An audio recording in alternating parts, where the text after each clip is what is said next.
Okay, well, we're 3 minutes past, so we might as well start. There's a little bit of housekeeping to get out of the way first. I'll try run through that pretty quickly, and then hand it over to Ken and the bloXroute guys. So yeah, welcome along everyone. This is a special edition to our weekly Rocket Pool community call. So obviously, since you're all listening, you made it to the right place. You know that we're running this from the Rocket Pool account rather than Ken or Jasper's Twitter account. So that's one change. And then, of course, we are again at the earlier Euro-friendly time, back to back. So great to have Ken with us. He's kindly agreed to host 2 spaces. And not to worry, Jasper will be back on very soon. If you can't tell from my accent, your friendly talking rocket today is Mav. So for those of you who don't know, I'm Rocket Pool's community and marketing manager. And we're joined by 2 special guests from bloXroute Labs. We've got Ben up here from business development, and then Dan, who is the lead senior developer. So we'll be chatting with them about MEV Boost and block building. That I would expect that to take up quite a bit of time. And usually on this call, we would also go through the bi-weekly update, which if you've had a read is also likely to take up quite a bit of time. So we'll use the time remaining to go through maybe some of the highlights, some of the topics that without my Australian colleagues we can cover off, and then anything remaining from the bi-weekly we'll leave that to the chit chat in a couple of days' time, which is in the Rocket Pool Discord, and we'll kind of carve out a little bit of that and run it similar to the community call. We'll have Jasper hosting, we'll have Langers answering the questions, and we'll record that segment and get that up on YouTube so nobody misses out. Obviously, we've got some pretty smart people up here, and to be honest, I've kind of done my bit, which was to get all this up and running. So without further ado, I will pass over to the bloXroute guys to give a brief introduction about themselves, and then Ken will take us through the next hour or so, and lots of exciting topics to cover off. So glad you could join, and Ben and Dan, over to you guys. Awesome. Thank you for having us. Really appreciate it, Rocket Pool. So one correction: I'm not the lead developer. I'm actually the senior product manager. So, but I will try my best to answer any technical related question as well if we have enough time. So at bloXroute, I'm handling from product design to implementation development and some of the operation here. I'm glad to be here to tell you a little bit more about what bloXroute do in the MEV community and talking about the MEV relay services we provide. And Ben.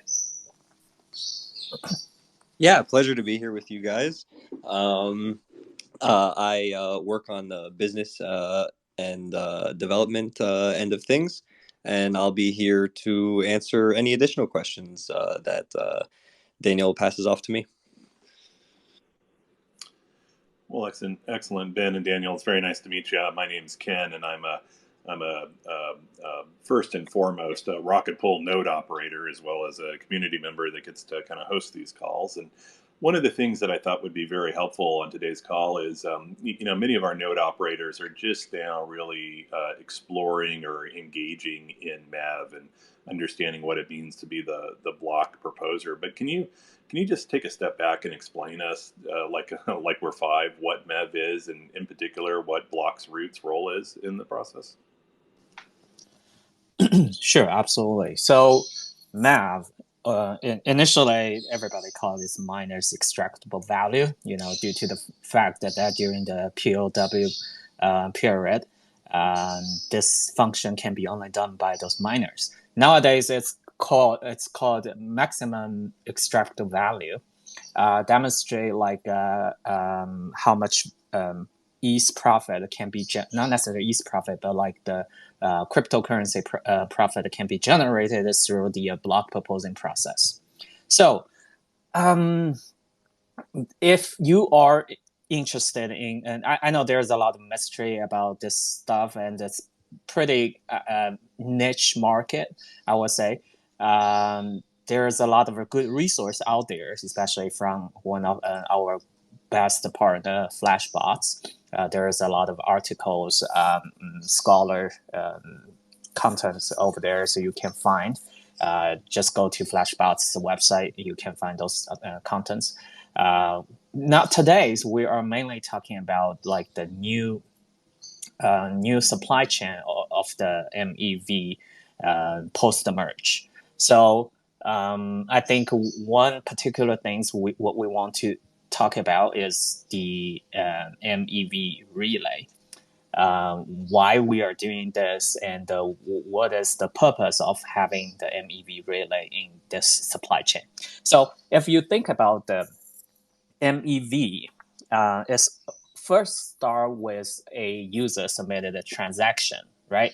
So there is a lot of opportunities to extract MEV. It could be something like bad front running, but also could be some arbitrage opportunity back running, which is actually pretty good to the community. So there is a bunch of people called searcher or builders in this field, and they have their specialties in their algorithm to find those extractable opportunities. Then they will need to submit this to whoever the next block proposer in order to extract those values. However, in today's POS ecosystem, the proposals are highly distributed or decentralized. Even though there is a lot of criticism that there are some big players in this field, but they are distributed. So how to build the trust between the builders and the proposer is something what bloXroute and Flashbots are trying to do, is to create a relay which is trusted by the both party.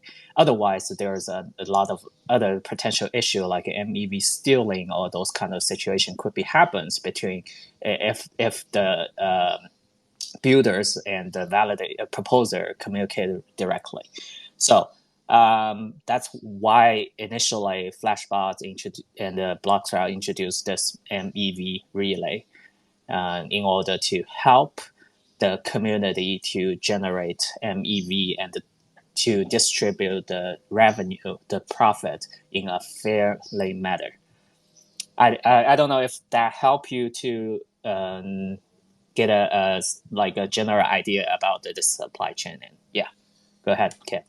Yeah, no, very, very good. And so with bloXroute, what role do you play? Are you just the relay? Are you also a builder? Are you a searcher? Are you all three? Yes, that's a good question. I will say we are we are doing pretty much everything. So we do have our builder, we have our MEV relay. So that the quick answer to that is yes, we are doing both roles. Okay.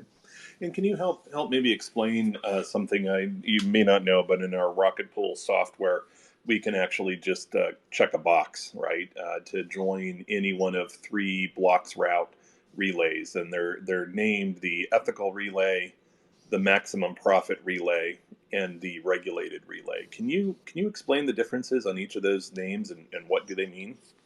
Absolutely. That's a fabulous question, because we do hear we have been asked a lot about what are the difference between three different relays. So there are three relays we provide. The first one is called max profit. By the way, you can also find our three relays payers account by doing bloXroute max profit.eth. We have set up the ENS, so it's easier to see. So and the other two are the similar, like bloXroute dash ethical dot ETH, and the third one's bloXroute dash regulated dot ETH. So the difference for max profit. The reason of max profit is basically we don't do any filtering. What that says is it includes every transaction, either it's front running or it's OFAC censored address. We don't care. This is in order to demonstrate that some people, it's too big. It is because some people in the community, especially in the blockchain community, are, for the fully decentralization and the non-governments. So we do want to provide these options for whoever willing to do that. And the second one is called ethical. This relay provides blocks that have no front-running bundles, and we try our best to filtering out any MEV bundles that execute strategy like centralization, front-running, and the sandwich attack. So this one is censored front-running, and but it's not censored OFAC. The third one is regulated. Regulated is because nowadays there is a lot of companies are operated under the regulation from their local government. So we provided a relay that filtering out all the OFAC censored address. So there's no transaction will be allowed in, you won't see any transaction from that relay.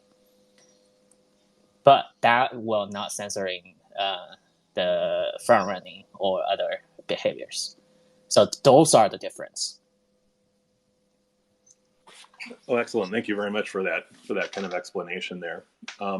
One thing you may not know is that Rocket Pool is right now kind of engaging in some community discussion among our membership about, whether or not we should be requiring MEV boost to be turned on our nodes, right? As a pooled or liquid staking protocol, right? We are staking on behalf of individuals that purchase the rETH token, and we want to remain competitive and earn as much returns on their investment as possible, right? And so we're kind of debating the pros and cons of requiring MEV extraction to be turned on our node operators' nodes.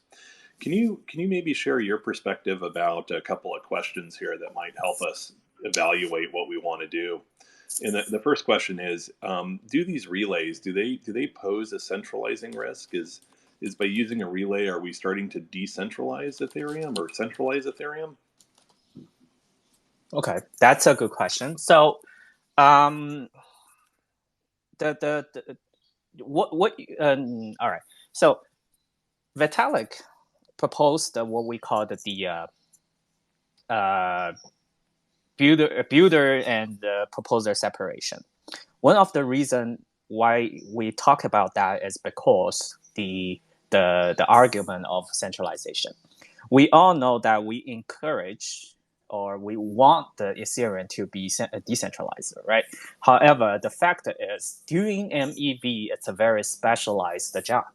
So there is a potential that MEV relay will become relatively centralized. And the fact is, most of the MEV block being proposed these days are coming from Flashbot and bloXroute, which accumulate totally roughly about I would say 90 plus percent.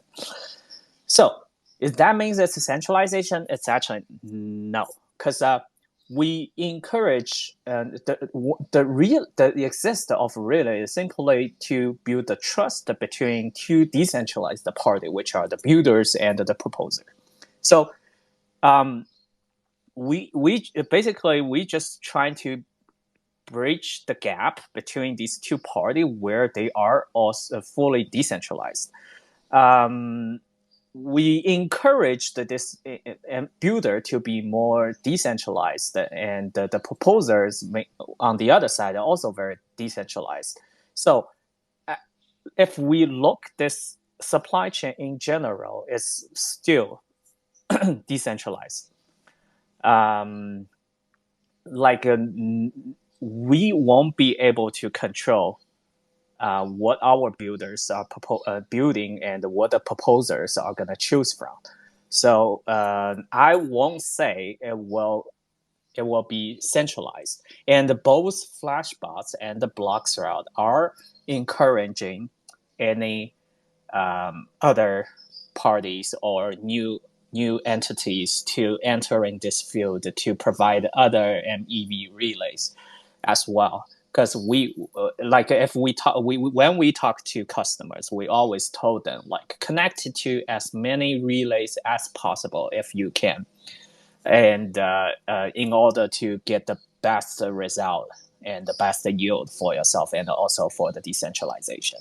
So in summary, I won't say it's a centralization concern.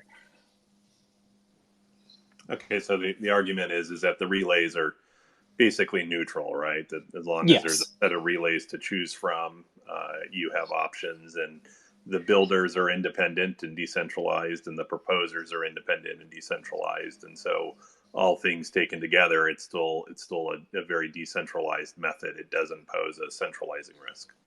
Correct. Okay.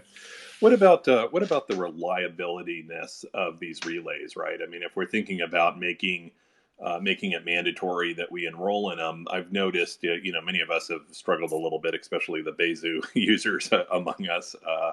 Have noticed a little bit about reliability post-merge, and then the relays are adding another complexity of sometimes they respond, sometimes they don't. What are your thoughts about reliability in the relays, and what are kind of your goals with that? That's also a very good question, because first thing first, we only post the merge for 2 weeks. There is a lot of things are undergoing. A lot of bugs are fixing under the hood. At bloXroute, we do notice there is one small accident, I think 1 week after the merge, and it led to a couple hours of downtime. So what is our approach is we take the responsibility. We respond timely to fixing that bug, which was we probably won't be able to dig into too much details, but it was a bug that I only identified it on the mainnet instead of the testnet. So we fixed the bugs within a few hours after the accident. And we noticed there is a few our trusted user who misproposed their blocks. I think it's roughly about 80 to 100 blocks, and we actually compensated them from our pocket because they are our trusted users, and they by using our services, they missed to propose a couple blocks, and so we decided to compensate out of our pocket. So that's the responsiveness I want to demonstrate here from our end. But talking about reliability. So one thing we always encourage our users to do is connect to many relays as if possible, because it's inevitable. Some our server might down, Flashbots might down from time to time. So if you have other relays to choose from, you always have a backup plan. And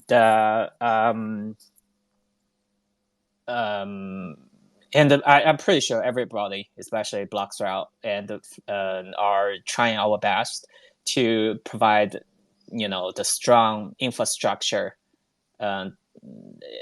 as strong as that we can, to eliminate any potential downtime. And we are learning from the past. It's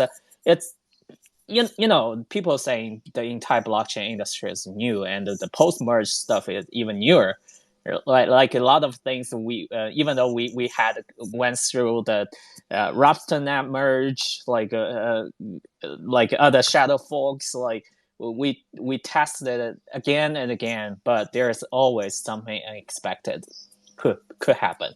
So you should expect some downtime, but one, if you connect to multiple relay, there is a very minimum impact on your from a validator to a validator. Second, like use trusted relay provider like Flashbar, bloXroute. We take the responsibility if there is a accident caused by our company. So I hope this help answer the question. Yeah. Yeah, very much so. And I was very, I suppose, pleased, but also surprised to see that you were reimbursing folks for the relay down. And I know it kind of created a little bit of kind of discussion on crypto Twitter about if that was even the responsibility of the relay to reimburse the amount. So I very much commend you for your position on there, and think it will start kind of a precedence in that area. Which kind of begs the question: how do the relays make money? Do you make any cut or commission on the MEV through the relay? So one thing I want to add a little bit to your last question is why we're making compensation, right? How much those proposals are losing. So being a proposer, you have the responsibility to propose a block, and using a relay, you only receive the header of the block. And if you committed to that header, and you will receive the rest of the transaction or the detail of the block, and in order for you to propose. But in the last accident, when the proposer committed to the header, but they didn't receive the block. So that in that case, what that means is they committed to bloXroute block. However, we failed to deliver. That's why we said we should take the responsibility to compensate them. I think it's like you said, why do we do that, right? I think it's just because we want to demonstrate we don't want to jeopardize our reputation in this industry. We have been in the Ethereum or EVM blockchain infrastructure industry for many years, since 2017. We have lots of trusted users, so we definitely want a good reputation for that. All right, move on to the next question: how to make money, right? At Flashbots, definitely our traditional business is the BDN services. So we provide the best performance infrastructure pretty much on the market for traders, for miners, or nowadays validators to use, which end up for you with faster access to the blockchain data and faster propagation. So it is very important for lots of our trader users, for those DeFi algo trader users. And we do charge subscription fee based on the tiers they subscribe. That's one business revenues we have. And as to the relays, there is a fee could be collected, but we are not trying to do that or intended to do that at this moment, because we want we want more validators to participate in our network. So yes, so I don't know if this helped you. Yeah, no, I think those answer the questions really well, and I think your distinction that the reason you reimbursed in this case is that the proposers already signed the headers and they've committed to your block, and it was a failure to deliver the block that is ultimately what caused them to submit empty blocks, right? Because they can't submit anything else without fear of slashing. So But if your relay just goes down and somebody hasn't signed the header, then the fact that you're down is really, it's not a reimbursable event. They should be getting blocks from other relays or building it Exactly. themselves. Yeah, that's right. Yeah, makes perfect sense. And thank you for kind of explaining some of the economics behind the relays. It was always kind of a mystery of me, but it's kind of the ancillary services and the reputation that are of most value. And so it sounds like, at least initially here, your relays are a service provided to add value, and you're not really extracting the value out of it. Yeah, we definitely value our reputation for sure. Yeah. Excellent. So I mentioned before that the Rocket Pool community is, now has kind of a governance discussion going on about when and where to enable MEV, right? We have something called the smoothing pool, which many of our node operators, the majority of our node operators and many of our mini pools subscribe to, that kind of distribute the MEV, right? Right now, we've turned it on since the relay started activating about 2 weeks ago, and we've already earned about 81 ETH collectively in the smoothing pool, and are looking forward to that first distribution here in a couple of days. Yeah, really nice. And so we're having discussions about how do we provide the maximum value to our ETH holders. These are our liquid staking token holders that aren't running nodes but are participating in the liquid staking. And, there's a strong argument that in order to remain competitive with other services, both centralized and decentralized services, we have to provide a very good or competitive return on the APR. And of course, that means activating MEV, because it plays such a significant amount of the post-merge returns on a validator. What do you think of that? Do you see any challenges in us mandating that our nodes turn on one or more of these MEV relays? What do you see as the pros and cons for that? That's a good question. A lot of people always think about like the MEV as a bad thing, but I have to say it's not necessarily the case. Just think about those backgrounding transactions, right? It actually helped the entire DeFi market to be more efficient. It doesn't mean MEV always a bad thing. That's why we have this ethical MEV relay, which we filtering out all those like bad MEV, which are pretty famous, like front running sandwich attack.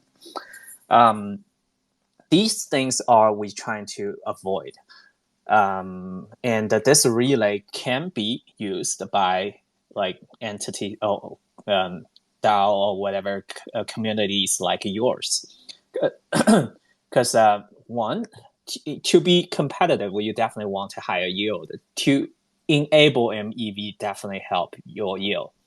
Second, using the ethical relay demonstrate that all the revenue you generated are actually good for the community, and you can you will be easily to find out by like just go to bloXroute ethical.eth. You can tell what are the receivers like getting those ethical MEV.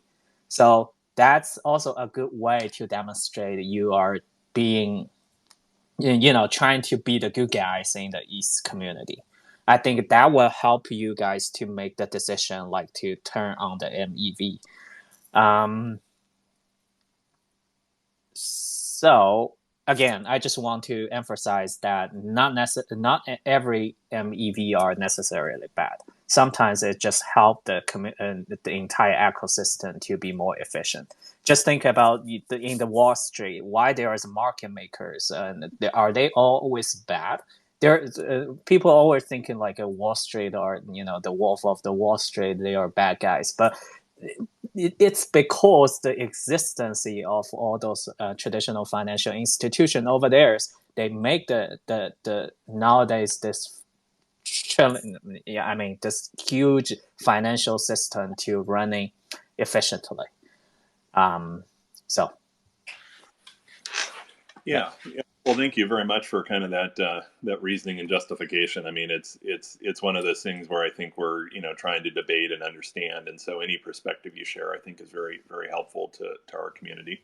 There was actually one request that came in our community channel. It's called Trading, the trading channel in Rocket Pool that came in. We have one of our rocket scientists that just runs an excellent kind of analytical website on everything Rocket Pool. The website's called Rocketscan, and I guess I guess he was saying that he uses it to kind of track whenever we get proposals as to what relay it went through and some stats about the the tips, the MEV, the top bidder, what relay it went through. But I guess that IP is banned from bloXroute. Maybe you thought it was a bot or somebody probing the network. But we wondered if we might be able to get that IP unblocked. Oh, really? I didn't know that. I'm just looking at the rocketscan.io, right? Yeah. Okay. Yeah, that's cool. Yeah, but definitely mark that down. Let's talk to the team and make sure it's not banned by bloXroute. Okay.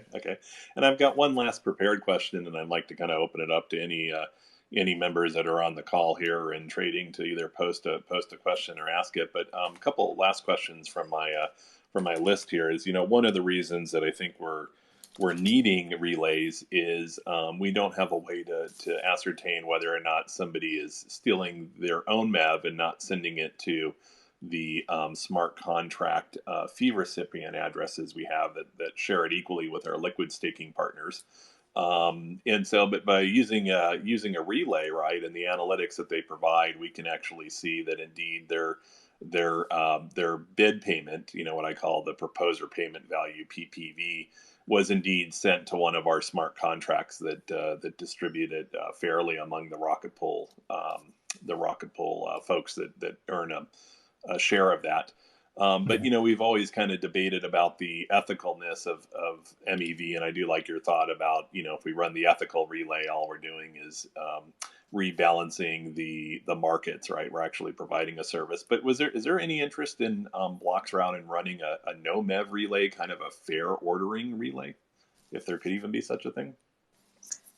Fair ordering relay? Can be like Yeah, one that's just based upon, a tip price, right? They're in the exact order that either they see chronologically, that some relay node sees chronologically, or they're just based upon exactly by the inclusion fee price on the transaction itself. That, I mean, if just based on the transaction fee, you pretty much can do that just using the client you have, the ETH2, but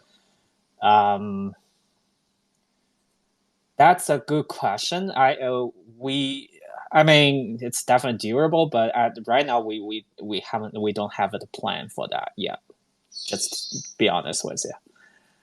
Yeah, and I don't know if that really, to be honest, I don't even know if that really solves our problem. The issue is that, if we trust each individual node to just do a fair ordering based upon inclusion fee, if they're inserting their own searches, their own bundles into it, but if there was a trusted relay that was doing it, then there might be a way. And again, we don't know because obviously if we don't extract the MEV, even the ethical MEV, then we are not as competitive, and are we doing a disservice to our ETH holders or not? That's kind of the question the community as a whole needs to be answering. Yeah. So let me open it up to questions among our community members. But before we do that, Daniel or Ben, are there any other things that we didn't cover in these questions that you feel is important for our node operators or our liquid staking holders to know that we haven't talked about yet? Sure. So you kind of mentioned quite a lot about like the debate your community have on how to be more competitive, but there's always some pushback on turning on the MEV relay, right? So I just want to demonstrate like how much potential it could bring to you guys if you do use MEV relay. We have been monitoring the entire performance on the after the post merge, and we do see that there's a lot of good potential. There are some blocks includes over like tens, or at the peak time we do saw like there's one time there's a 30 ETH in one single block. That's how much revenue you potentially can extract by using the MEVs.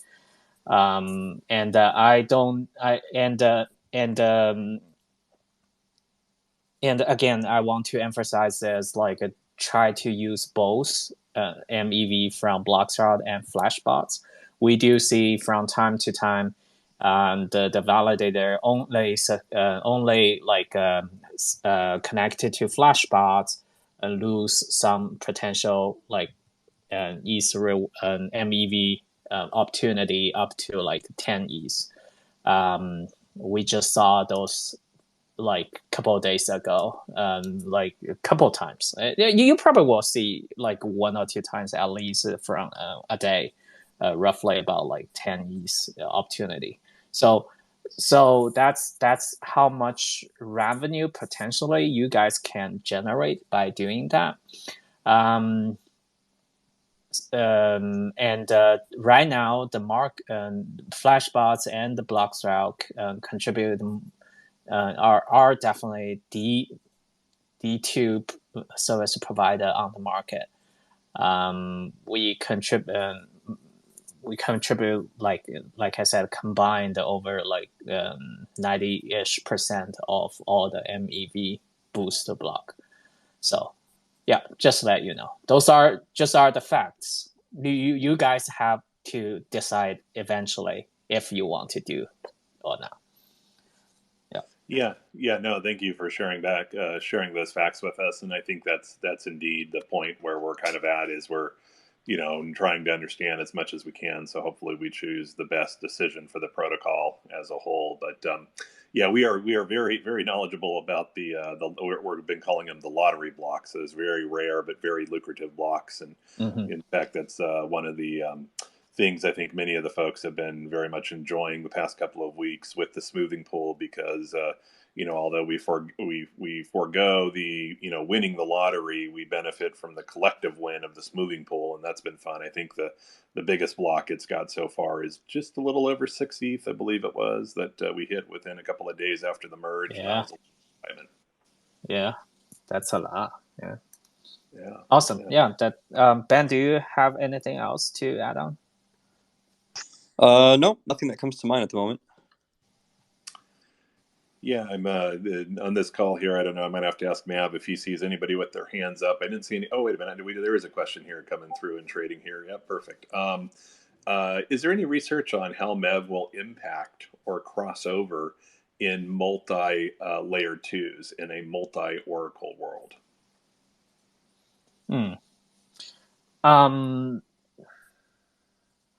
I'm not quite aware about that.